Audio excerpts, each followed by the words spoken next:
Baik kebaktian, mari kita dengarkan warta Jemaat untuk hari ini. Yang pertama, dimohon kepada seluruh warga Jemaat yang hadir pada hari ini untuk menaati protokol kesehatan yang telah ditetapkan. Gunakanlah masker dengan tepat selama beribadah.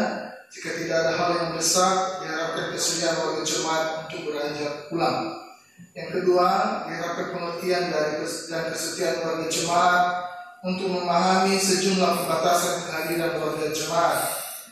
Mereka yang kondisi kesehatannya sedang terganggu atau yang mengidap penyakit kronis, anak-anak yang berusia antara 0 sampai 12 tahun, orang dewasa yang telah berusia 56 tahun ke atas, dan ibu yang sedang mengandung.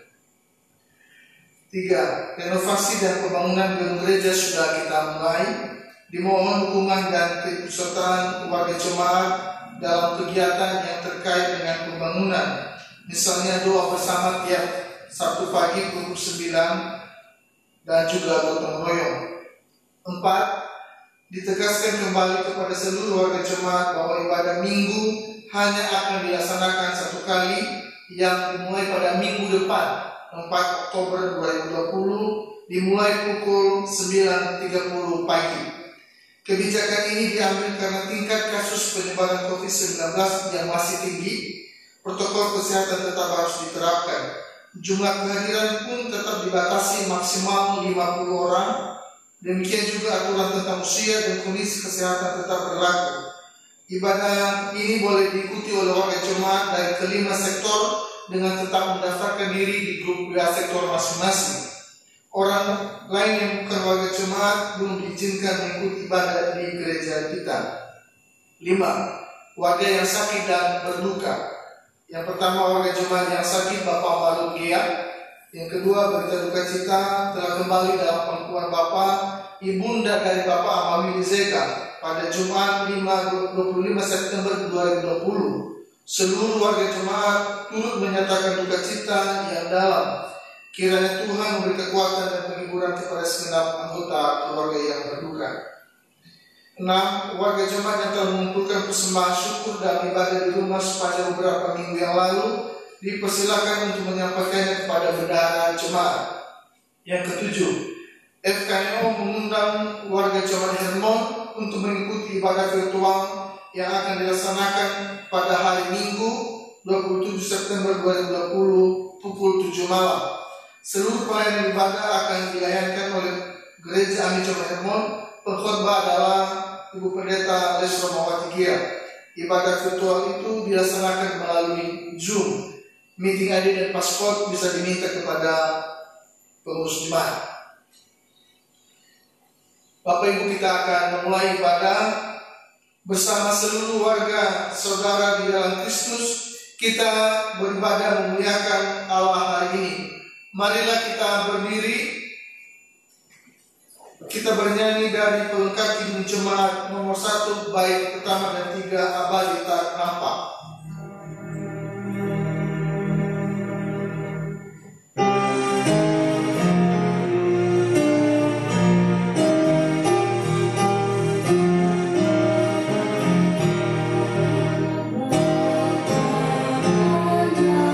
Oh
kita. Amin. Terpujilah Allah beribadah yang kudus. Amin. Kami persilakan duduk kembali.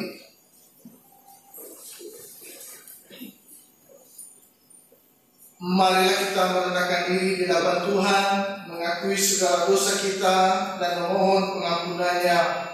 Mari kita naikkan doa pengakuan dosa.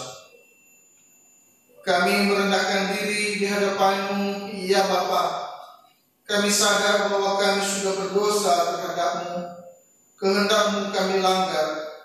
Kami memikirkan yang tak pantas.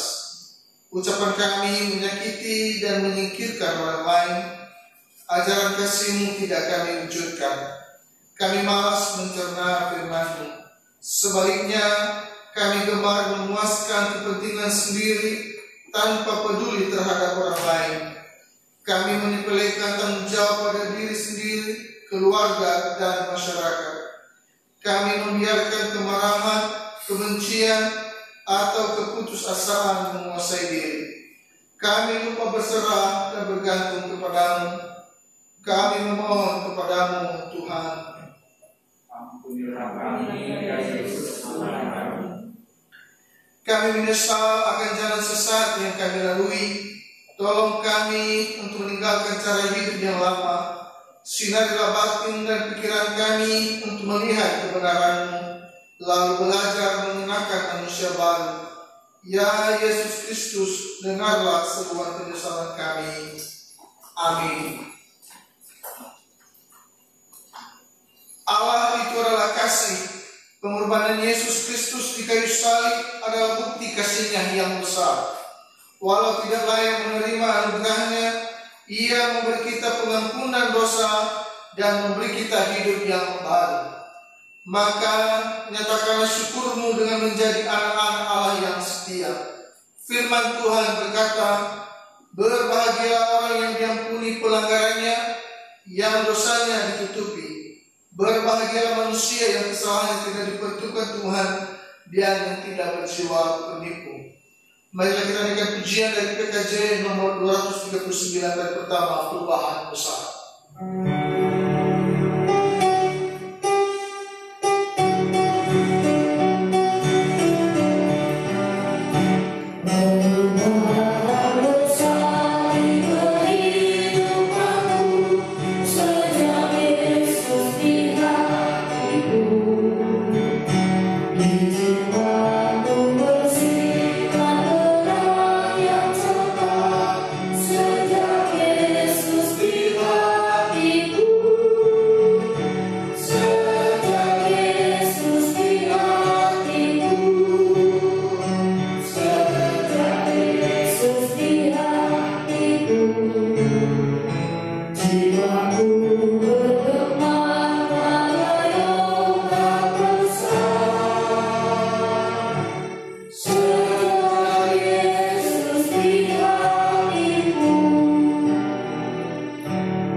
Dengarlah firman Tuhan yang menuntun kita dalam hidup yang baru berdasarkan surat Efesus pasal 6 ayat 13 sampai 18.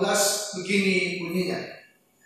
Sebab itu ambillah seluruh perlengkapan senjata Allah, supaya kamu dapat mengadakan perlawanan pada hari yang jahat itu dan tetap berdiri sesudah kamu menyelesaikan segala sesuatu.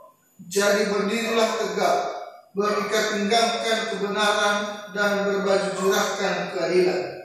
Kakimu berkasutkan kerelaan untuk memberitakan Injil damai sejahtera. Dalam segala keadaan pergunakanlah perisai iman, sebab dengan perisai itu kamu akan dapat memadamkan semua panah api dari si jahat. Dan terima ketopong keselamatan dan pedang roh, yaitu firman Allah, dalam segala doa dan permohonan. Berdoalah setiap waktu di dalam roh, dan berjaga-jagalah di dalam doamu itu dengan permohonan yang tak putus-putusnya untuk segala orang kudus. Demikianlah tuntunan hidup baru saat ini. Mari kita nyanyikan PKB 119 bait pertama dan 2, nyanyikan lagi bagimu.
Sebelum bersama-sama kita mendengar dan merenungkan kebenaran firman Tuhan, mari kita berdoa. Kami bersyukur kepada-Mu ya Tuhan untuk kasih dan setia-Mu yang tidak pernah berkesudahan dalam hidup kami. Sampai saat ini kami boleh menerima begitu banyak berkat-berkat Tuhan dalam perjalanan hidup kami. Dan hanya ucapan syukur yang bisa kami naikkan kepada-Mu ya Tuhan atas semua apa yang terbaik itu. Pada saat yang berbahagia ini, kami boleh datang di rumah-Mu yang kudus. Kami boleh datang di hadirat-Mu, baik semua jemaat yang beribadah di rumah secara online. Kami percaya bahwa Roh Tuhan juga hadir bersama-sama dengan mereka, sehingga sukacita tetap dinikmati oleh seluruh jemaat yang beribadah di rumah pada saat ini. Kami rindu ya Tuhan bersama-sama belajar dari kebenaran firman-Mu. Mari Roh-Mu yang kudus yang berkarya atas kami, menguasai hati dan pikiran kami Tuhan, sehingga oleh karena pekerjaan Roh-Mu yang kudus itu, kami diberi kemampuan untuk memahami, mengerti, dan diberi kekuatan dan kemampuan melakukan, mengaplikasikan firman-Mu itu di dalam kehidupan kami. Terima kasih ya Tuhan, berfirman-Lah kepada kami siap menerima firman-Mu. Dalam nama Tuhan Yesus Kristus kami sambut firman Tuhan. Amin. Bapak Ibu Saudara yang terkasih di dalam Tuhan, mari kita membuka Alkitab kita. Firman Tuhan yang boleh memberkati kita pada hari ini terambil dari surat Rasul Paulus kepada jemaat yang ada di Korintus, 2 Korintus pasal 4 ayat 1 sampai ayat yang ke-6. Demikian firman Tuhan untuk kita sekalian. Oleh kemurahan Allah kami telah menerima pelayanan ini, karena itu kami tidak tawar hati. Tetapi kami menolak segala perbuatan tersembunyi yang memalukan. Kami tidak berlaku licik dan tidak memalsukan firman Allah.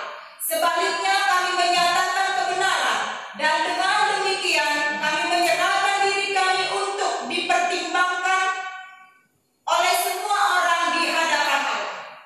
Jika Injil yang kami beritakan masih tertutup juga, maka ia tertutup untuk mereka yang akan binasa, yaitu orang-orang yang tidak percaya, yang pikirannya telah dibutakan oleh ilah zaman ini, sehingga mereka tidak melihat cahaya Injil tentang kemuliaan Kristus yang adalah gambaran Allah. Sebab bukan diri kami yang kami beritakan, tetapi Yesus Kristus sebagai Tuhan, dan diri kami sebagai hamba-Mu karena kehendak Yesus. Sebab Allah telah berfirman, dari dalam gelap akan terbit terang. Ia juga yang membuat terangnya bercahaya di dalam hati kita, supaya kita beroleh terang dari pengetahuan tentang kemuliaan Allah yang nampak pada wajah Kristus. Amin. Demikianlah firman Tuhan pada hari ini. Berbahagialah setiap orang yang mendengarkan firman Tuhan, merenungkan di dalam hatinya, serta melakukan secara hidup di dalam kesehariannya. Haleluya.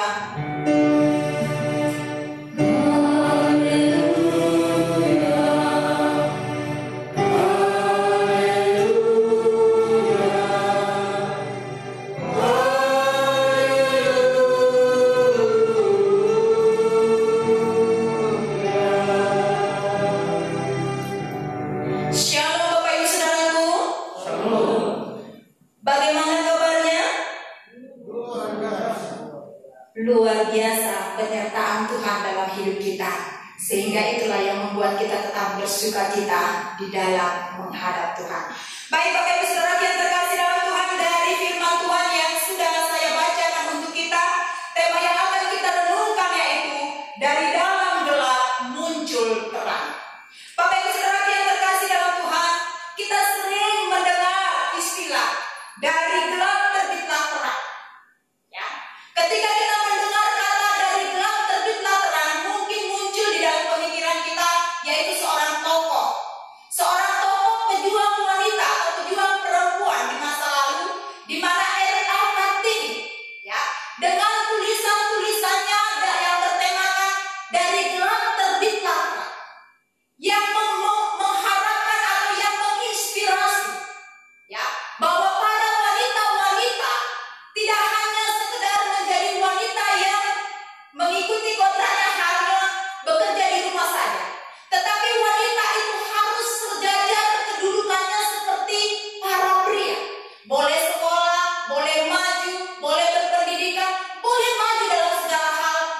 positif. Nah, Bapak Ibu Saudara yang terkasih dalam Tuhan Yesus Kristus, ternyata istilah dari gelap terbitlah terang bukan hanya ketika R.A. Kartini mengeluarkan karya-karya tulisannya. Ya. Dari gelap terbitlah terang ternyata sudah ada di dalam Alkitab, sudah ada dalam firman Tuhan. Ribuan tahun sebelum Kartini menuliskan karyanya, sudah Allah firmankan, sudah Allah tuliskan, sudah Allah beritakan. Ya, dari dalam gelap terbitlah terang. Bapak Ibu Saudara yang terkasih dalam Tuhan Yesus Kristus, ketika kita mendengar kata istilah dari gelap terbitlah terang, istilah ini mengandung sebuah harapan yang berkonotasi positif. Ya, istilah ini juga dikatakan habis gelap itu berkonotasi negatif, tetapi setelah itu muncul terang yang berkonotasi atau yang bermakna sesuatu yang positif. Nah, Bapak Ibu Saudara yang terkasih dalam Tuhan, di tengah-tengah situasi pandemi COVID-19 yang diperhadapkan kepada kita saat ini, ya, yang sangat berdampak terhadap seluruh totalitas kehidupan, bukan hanya jemaat Hermon, tetapi seluruh dunia yang mengalami pandemi ini, mengalami juga dampak. Ya. Ada orang yang merasakan sedih, susah, takut, bahkan merasakan begitu berat beban-beban kehidupannya. Ya. Ada banyak orang yang mengalami masalah-masalah persoalan ekonomi ketika diperhadapkan dengan COVID-19 ini. Di tengah situasi pandemi corona ini, Bapak Ibu Saudara yang terkasih, ya, kita banyak juga orang-orang yang sedang hidup dalam kegelapan. Oleh karena tekanan hidup, oleh karena kebutuhan hidup, oleh karena tidak mampu menyingkapi, ya, situasi yang ada banyak orang hidup di dalam hati yang penuh dengan kegelapan. Mulai mereka melakukan tindakan-tindakan yang menyimpang, mencuri, merampok, bahkan membunuh dilakukan.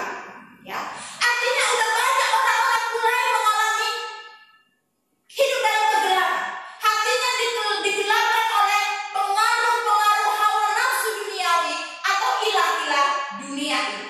Oleh karena itu, Bapak Ibu Saudara yang terkasih dalam Tuhan Yesus Kristus, di tengah-tengah situasi itu, firman Tuhan hari ini memberikan sebuah harapan.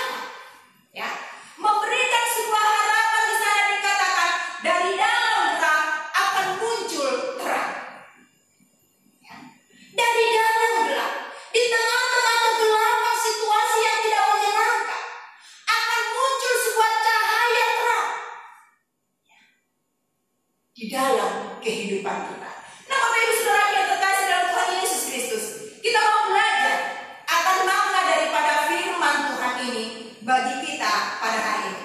Yang pertama, Bapak Ibu Saudara yang terkasih, dari dalam gelap muncullah terang, itu ada sebuah kepastian. Ya. Ada sebuah kepastian. Kita harus memiliki sebuah keyakinan di dalam kehidupan kita ini, Bapak Ibu Saudara yang terkasih. Selama situasi ada dalam kegelapan, kegelapan itu tidak selamanya, tetapi akan muncul terang. Ya. Kita mengingat ketika Allah menciptakan langit dan bumi. Ya. Pada mulanya di situ dikatakan bahwa dunia penuh dengan kegelapan. Ketika dunia penuh dengan kegelapan, ada terjadi kekacauan. Tetapi selanjutnya pada ayat yang ketiga pada Kejadian pasal yang ke-1 di sana dikatakan Allah menciptakan terang, sehingga terang itu yang menguasai kegelapan. Artinya, Bapak Ibu Saudara yang terkasih dalam Tuhan Yesus Kristus, kegelapan itu bisa berubah ketika Allah mencampur tangan, ketika ada campur tangan Allah Sang Maha Kuasa hadir. Ya. Dengan terang kasih-Nya di tengah-tengah kehidupan kita sebagai orang-orang percaya. Ketika Allah hadir dalam kehidupan kita, kegelapan itu berubah menjadi sebuah kehidupan yang penuh dengan damai dan sejahtera. Ya. Itu bisa kita melihat, Bapak Ibu Saudara yang terkasih, ketika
dan bagi saudara semua. Ketika hati kita terbuka terhadap kebenaran Injil Tuhan, ya, segala belenggu-belenggu yang membuat hidup kita terasa berat, ketika Allah sudah menjamah hidup kita, ketika Allah dengan Roh-Nya yang kudus masuk dalam hati kita, terjadilah perubahan dari hidup dalam kegelapan, hidup di dalam terang Allah yang ilahi. Bapak Ibu Saudara yang terkasih dalam Tuhan Yesus Kristus, hal yang kedua, makna dari gelap munculnya terang itu dibutuhkan proses. Ya, kalau kita mencermati sore hari sebelum dia berubah menjadi malam, itu butuh proses waktu. Malam hari 12 jam untuk menuju pagi, menemukan untuk kita bertemu dengan terang juga dibutuhkan proses waktu. Gelap berlalu baru muncullah mentari di pagi hari. Nah, Bapak Ibu Saudara yang terkasih dalam Tuhan Yesus Kristus, mengusir kegelapan itu juga dibutuhkan proses. Pekerjaan penginjilan juga dibutuhkan proses waktu. Tidak instan, tidak gampang. Dibutuhkan proses waktu, dibutuhkan proses. Ada banyak tantangan demi tantangan yang diperhadapkan. Ketika kita memberi diri, kita diproses oleh Tuhan untuk mengalami yang namanya terang itu sendiri. Bapak Ibu Saudara yang terkasih dalam Tuhan Yesus Kristus, Rasul Paulus, ketika dia sudah diubah oleh Tuhan, dia memberi dirinya sepenuhnya untuk menjadi alat di tangan Tuhan, memberitakan Injil Kerajaan Allah. Gak gampang. Dia sering ditolak. Dia sering menemukan orang-orang yang mengata-ngatai pekerjaan Injil itu adalah pekerjaan yang tidak benar. Pekerjaan memberitakan Injil itu seringkali dianggap orang adalah pekerjaan yang menyesatkan, karena orang-orang itu adalah orang yang tidak hidup dalam terang firman Tuhan. Tetapi Bapak Ibu Saudara yang terkasih dalam Tuhan, kalau kita mencermati dalam firman Tuhan ini, di sana dikatakan bahwa Rasul Paulus tidak tawar hati, ya. Meskipun dia menderita, dia tidak menyerah. Meskipun ada banyak tantangan, dia tidak menjadi getar. Karena apa? Bagi Rasul Paulus, Injil adalah kekuatan Allah yang menyelamatkan. Injil adalah kekuatan Allah yang menyelamatkan dan kekuatan Allah yang memampukan dia memberitakan Injil Kerajaan Allah, memberitakan terang dari Allah di tengah-tengah dunia yang penuh dengan kegelapan. Hal itu juga yang dilakukan seorang misionaris yang pertama kali hadir pada dunia. Ya. Kita mengenal seorang misionaris yang mempelopori masuknya Injil pertama kali ke Nias, yaitu Bapak siapa? Ada yang tahu? Siapa yang pertama kali membawa Injil ke Pulau Nias? Tuhan Diningal. Siapa? Bapak Ibu Saudara yang terkasih dalam Tuhan Yesus Kristus, ya, di sini kita bisa melihat bagaimana seorang misionaris, ya, yang dipakai oleh Tuhan Bapak Diningal, ya. Bahkan juga ada banyak misionaris lain dari Jerman yang dipakai oleh Tuhan untuk memberitakan Injil Kerajaan Allah sebelum Injil masuk di Pulau Nias. Yang saya baca sejarahnya, kalau salah ya dibolong ke dulu ke gue. Sebelum Injil masuk ke Pulau Nias, kalau saya membaca dalam sejarahnya, bahwa kehidupan orang-orang Nias itu adalah kehidupan dalam kegelapan. Ada banyak orang-orang yang menyembah roh-roh orang mati. Ada banyak orang tingkah lakunya kehidupannya sangat jahat. Ya. Suka memberontak. Bahkan kalau ada orang yang melakukan kesalahan sama dia, gak segan-segan langsung dipenggal kepalanya. Saya tidak tahu kisah itu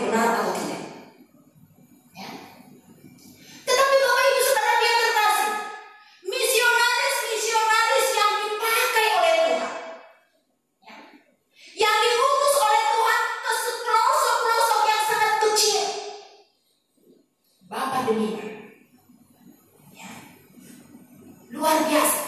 Ya, meskipun ada banyak tantangan, meskipun ada banyak sekali penolakan, meskipun diperhadapkan kepada dia ancaman atas kematian. Saya kebetulan pernah tinggal di tengah-tengah masyarakat Nias. Pertama kali saya masuk ke sana, penolakan yang saya terima itu sudah zaman modern ya.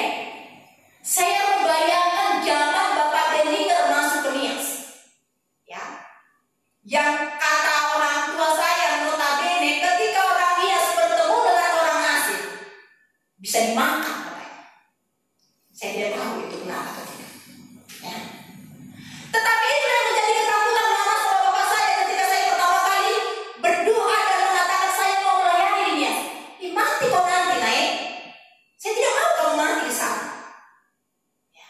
Saya bilang saya bekerja untuk Tuhan. Ya.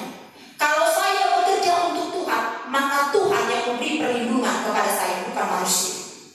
Ya. Saya membayangkan bagaimana kisah seorang misionaris Denninger ketika dia hadir di tengah-tengah masyarakat yang notabene bahasanya tidak dimengerti, ya, yang budayanya sangat sulit, yang sangat kolot pemahamannya. Tetapi karena Injil adalah kekuatan Allah yang menyelamatkan, pekerjaan Injil terus dilakukan dengan semangat, dengan tekun, dan jerilah pekerjaan pemberitaan Injil nyata hasil. Ya.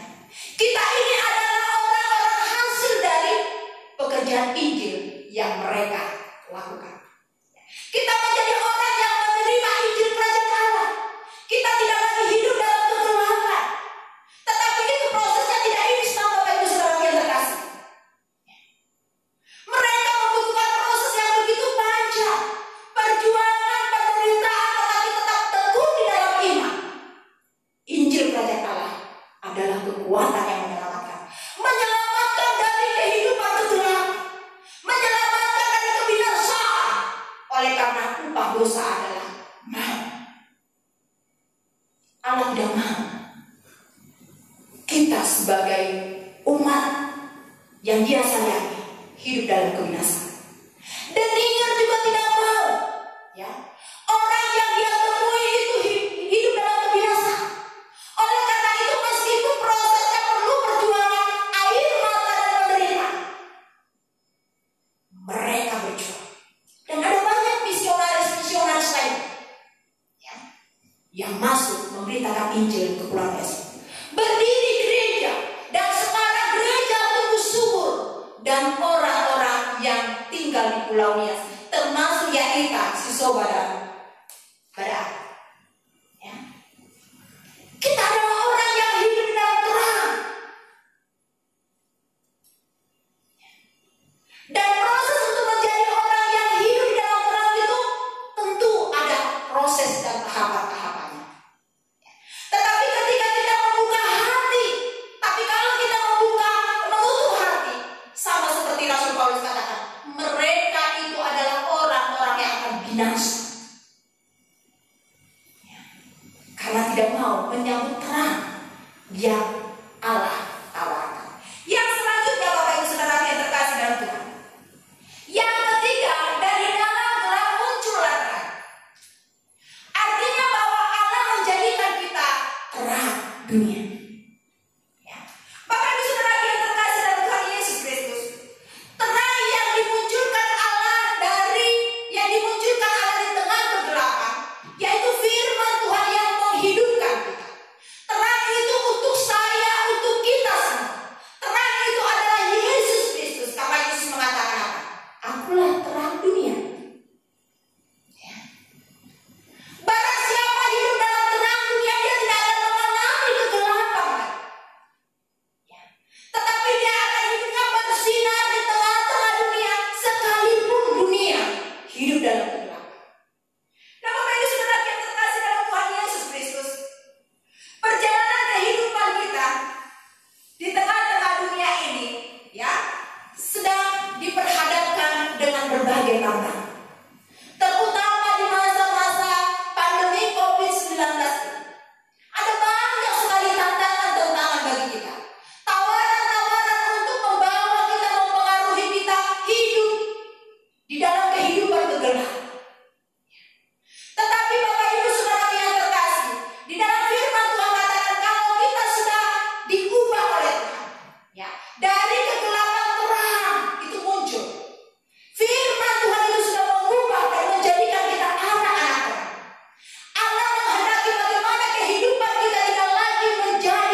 yang menjadi teladan, yang bisa menuntun orang lain yang dalam kegelapan kepada terang yang ajaib.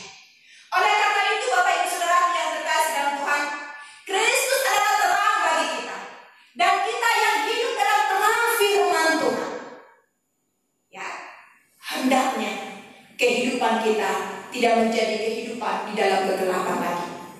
Hati kita tidak dikuasai oleh hawa nafsu yang membawa kita kepada hidup yang menyesatkan lagi. Tetapi dengan terang Tuhan setiap hari menyinari hati kita, pikiran kita, tutur kata kita, setiap langkah kita diterangi oleh terang firman Tuhan. Sehingga apa yang Tuhan harapkan, bahwa terang yang bersinar itu ada dalam diri kita, ya, dan terang itu tetap bersinar, tetap hidup, tetap menyala, bisa menjadi berkat bagi banyak orang dimanapun kita berada.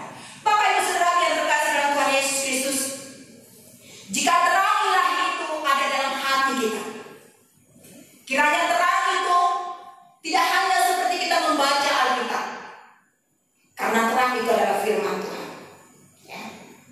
Tidak hanya terang itu kita baca dalam Alkitab, tetapi terang itu hendaknya terpancar dari hati kita yang mengeluarkan perilaku-perilaku, tutur kata, tindakan-tindakan yang membawa dampak positif, dampak yang baik, dampak yang bisa mengubah orang lain, mengubah lingkungan kita, mengubah situasi di mana kita berada yang tidak baik menjadi baik. Karena itulah fungsi daripada terang ilahi itu. Kiranya kita juga yang sudah menerima terang ilahi itu tidak lagi dikatakan bersungguh-sungguh dalam melayani itu. Ya. Sekalipun ada banyak tantangan, ada banyak sekali mungkin hal yang tidak menyenangkan, kita semua adalah pelayan. Bukan hanya saya sebagai pendeta, bukan Bapak pendeta, bukan hanya saja satuan HGRI. Ya.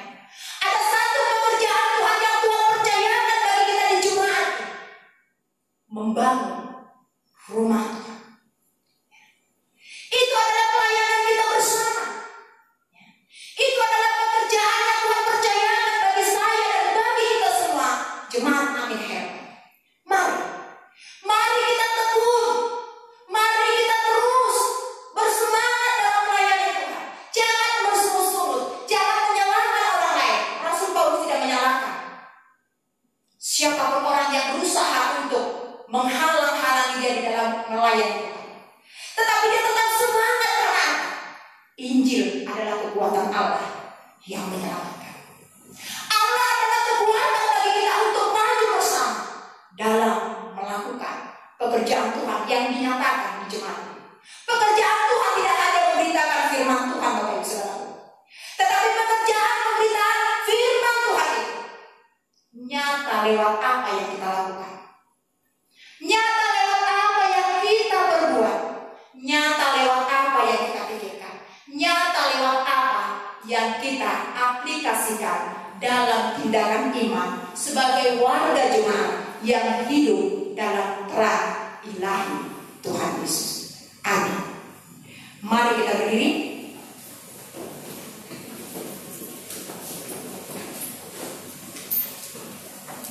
Sebagaimana gereja di segala abad dan tempat mengakui iman yang saat ini, kita akan mengikrarkan pengakuan iman rasuli.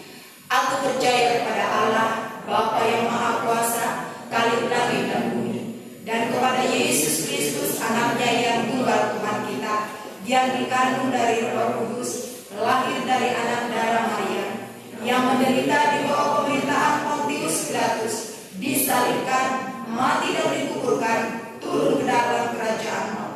Pada hari yang ketiga bangkit pula dari antara orang mati, naik ke surga, duduk di sebelah kanan Allah, Bapa yang Maha Kuasa, dan akan datang dari sana untuk menghakimi orang yang hidup dan yang mati. Aku percaya kepada Roh Kudus, gereja yang kudus dan am, persekutuan orang kudus, pengampunan dosa, kebangkitan daging, dan hidup yang kekal. Amin. Jemaat, kami persilakan duduk kembali.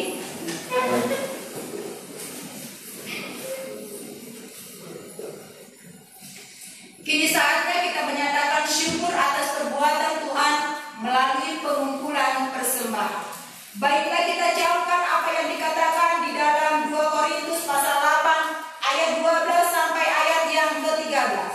Sebab jika kamu rela untuk memberi, maka pemberianmu akan diterima. Kalau pemberianmu itu berdasarkan apa yang ada padamu, bukan berdasarkan apa yang tidak ada padamu. Sebab kamu dibebani bukanlah supaya orang-orang lain mendapat keringanan, tetapi supaya ada keseimbangan. Kita mengumpulkan persembahan 3 jenis persembahan syukur di dalam 3 amplop. Warna putih untuk pelayanan jemaat, warna coklat untuk pelayanan pembangunan gereja, dan warna hijau atau pink khusus untuk pelayanan diakonia dan pelayanan untuk sinode. Untuk warga jemaat yang beribadah di rumah, kami tetap mengharapkan dapat menyesuaikan diri dengan pembagian 3 persembahan syukur ini. Pengumpulan kolekte dilakukan dengan tenang sambil mendengarkan kidung pujian yang disampaikan oleh Roh Kantor.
Mari kita berdoa.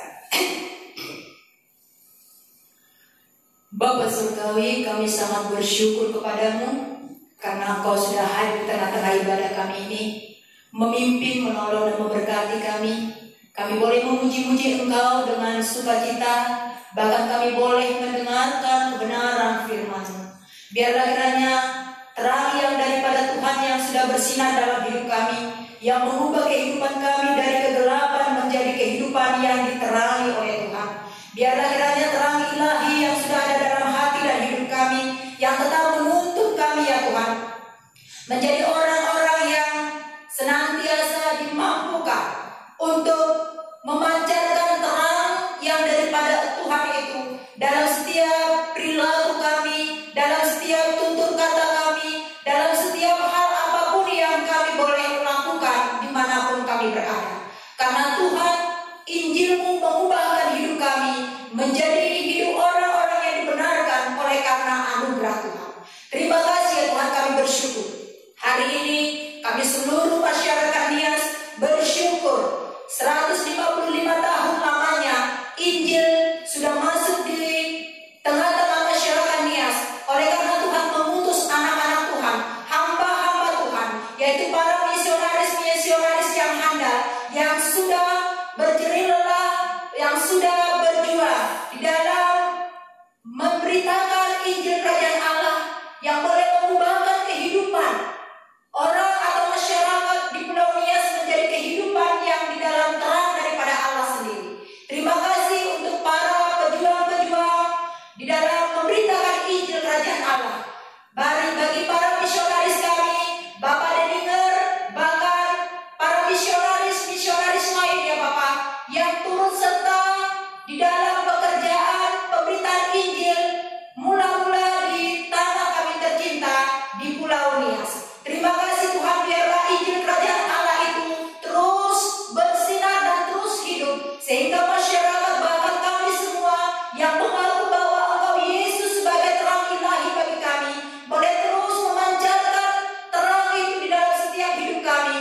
hidup kami boleh terus berkenan kepada Tuhan. Demikian juga di dalam hal pelayanan ya Tuhan. Biarlah Tuhan terus semangatkan kami para umat-Mu, bahkan para hamba-hamba dan pelayan-pelayan-Mu, supaya kami tidak menyerah, kami tidak putus asa, kami tidak tawar hati ketika diperhadapkan kepada kami satu tantangan, satu pelayanan yang menantang kami, yang mengajak kami berjuang bersama-sama. Tetapi ini adalah sebuah kesempatan yang indah untuk kami boleh mengalami karya Tuhan yang luar biasa, kekuatan kuasa Tuhan yang sanggup menolong, yang sanggup menopang, yang sanggup memberikan keberhasilan kepada setiap kami umat-Mu dan hamba-hamba-Mu yang tetap berjuang dengan setia di dalam melakukan pelayanan di tengah-tengah umat-Mu di tempat ini, bahkan di Pulau Nias. Terima kasih ya Tuhan. Kami berdoa untuk seluruh jemaat secara khusus Gereja Amin Jemaat Hermon. Engkau terus teguhkan dan kuatkan iman kami seluruh umat-Mu di tengah-tengah situasi pandemi yang kami hadapi saat ini. Kami sedang di dalam tahap pergumulan ya Tuhan. Tetapi biarlah kiranya kami tidak bergumul sendiri. Ada tangan Tuhan, tenang Tuhan yang terus menyapa kami, yang terus menyemangatkan kami, supaya kami juga boleh melihat ada sebuah secercah harapan untuk kami boleh memiliki sebuah kehidupan yang lebih baik lagi di tengah-tengah situasi yang kami hadapi saat ini. Tolonglah kami umat-Mu ya Tuhan. Campur tanganlah kiranya Engkau terus memberkati setiap pekerjaan umat-Mu ya Bapa. Baik yang bekerja sebagai buruh pabrik, bekerja di rumah yang berdikari sendiri sebagai penjahit, bahkan mereka yang bekerja sebagai pegawai pemerintah, pegawai swasta, yang berdagang, Tuhan terus berkati. Bahkan yang bekerja sebagai supir ojek online ya Tuhan, biarlah kiranya Tuhan juga terus menuntun dan memberkati, sehingga segala upaya kami boleh mendatangkan berkat Tuhan yang kami boleh pergunakan untuk mencukupkan, untuk menyediakan keperluan kehidupan di keluarga kami masing-masing, dan itu membawa suatu sukacita bagi kami semua umat-Mu. Anak-anak kami yang juga sedang belajar secara online, tuntunlah anak-anak kami Tuhan, supaya mereka juga tidak putus asa, supaya mereka tetap bersemangat untuk meraih cita-cita mereka, meskipun situasi tidak menyenangkan. Tetapi biarlah Tuhan yang terus menyemangati mereka, bahwa ada sebuah harapan yang lebih baik untuk masa depan anak-anak kami, ketika mereka tetap berjuang dan tidak menyerah mengandalkan Tuhan. Terima kasih ya Tuhan. Kami terus berdoa untuk jemaat yang saat ini bergumul di dalam hal perkara kesehatan. Kami terus berdoa untuk Amarut Gea. Tuhan, kami bersyukur dari hari ke hari, pemulihan demi pemulihan Tuhan kerjakan di dalam perkara kesehatan Amarut. Kami percaya bahwa jemaat Tuhan sanggup terus berkarya, sanggup terus memberkati, sehingga pemulihan yang sempurna untuk seluruh organ-organ tubuh daripada Amarut akan Tuhan sembuhkan, akan Tuhan pulihkan secara sempurna, karena Tuhan adalah Tuhan yang Maha Kuasa, yang sanggup melakukan apa yang tidak sanggup kami lakukan sebagai manusia di hadapan-Mu. Terima kasih ya Tuhan bagi jemaat juga yang mungkin saat ini sedang menghadapi pergumulan yang sama ya Tuhan. Mungkin mereka sedang mengalami kelelahan tubuh atau sedang mengalami kelemahan tubuh. Tuhan jamah dan sembuhkan mereka juga kiranya Bapa. Hamba tidak sebutkan nama mereka satu persatu, tetapi Tuhan mengenal dan Tuhan sangat mengasihi mereka. Terima kasih ya Tuhan. Kami juga berdoa untuk jemaat kami yang sedang mengalami kedukaan. Kami berdoa untuk Ama Willy Tuhan, di mana kemarin Engkau sudah mengambil mama tercinta kembali kepada Engkau. Hiburkan dan kuatkanlah seluruh keluarga besar yang ada, supaya dengan kehadiran Tuhan di tengah-tengah kedukaan ini ya Tuhan, Ama Willy bersama dengan keluarga besar yang ada tetap merasakan terang kasih Tuhan menghibur, menguatkan mereka, dan memberikan sebuah pengharapan yang pasti, bahwa setiap kami yang percaya, yang kembali kepada Tuhan, akan menerima keselamatan yang daripada Engkau. Terima kasih ya Tuhan. Kami juga berdoa untuk jemaat-jemaat Tuhan yang mendapat anugerah bertambah usia mereka sepanjang 1 minggu ini yang berulang tahun. Hamba tidak sebutkan nama mereka satu persatu, tetapi Tuhan mengenal dan Tuhan mengasihi mereka. Anugerahkanlah kiranya pertambahan umur, dan Engkau anugerahkanlah kiranya takut akan Tuhan kepada mereka, dan sukacita senantiasa melimpahi akan kehidupan mereka, baik dalam keluarga maupun di tengah-tengah pekerjaan dan pelayanan yang ada. Terima kasih ya Tuhan. Kami juga tetap berdoa untuk pelayanan kami di jemaat ini. Kami berdoa untuk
Terima kasih untuk persembahan yang sudah dikumpulkan oleh seluruh kami umat-Mu yang ada, baik yang beribadah di gereja ini maupun yang beribadah di rumah. Tuhan kiranya berkenan menerima persembahan kami, dan Tuhan pakai menjadi sarana dan saluran berkat Tuhan untuk pelayanan, untuk pembangunan pelayanan dan pembangunan setiap pekerjaan Tuhan di jemaat ini. Bagi setiap kami jemaat yang sudah memberi, kami percaya ya Tuhan, Engkau akan senantiasa campur tangan, mencukupkan dan menyediakan berkat-berkat Tuhan di dalam hidup kami. Akhirnya ya Tuhan, kami menyerahkan seluruh perjalanan kehidupan kami sepanjang 1 minggu ke depan dalam tangan pengasihan-Mu. Kemanapun kami melangkah, apapun yang dikerjakan oleh tangan kami, kiranya Tuhan memimpin, menopang dan memberkati kami. Kami percaya kepada belas kasihan-Mu yang besar dan kepada janji-Mu untuk selalu bersama dengan kami. Di dalam Kristus kami menaikkan doa kami di dalam doa Bapa kami. Bapa kami yang di surga, dikuduskan namamu, datanglah kerajaanmu, jadilah kehendakmu di surga.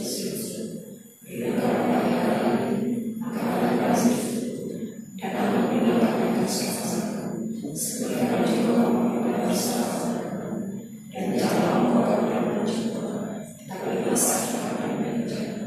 Karena Engkau yang punya kerajaan dan kuasa dan kemuliaan sampai selamanya. Amin.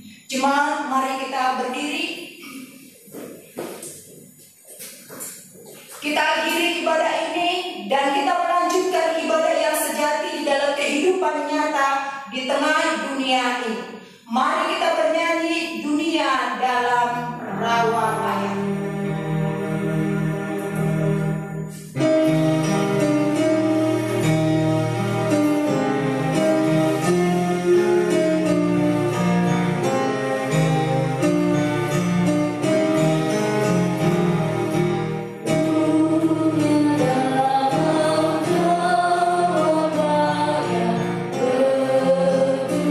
Berjuang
Mari kita bersalam-salaman di depan dengan mengantungkan tangan kita.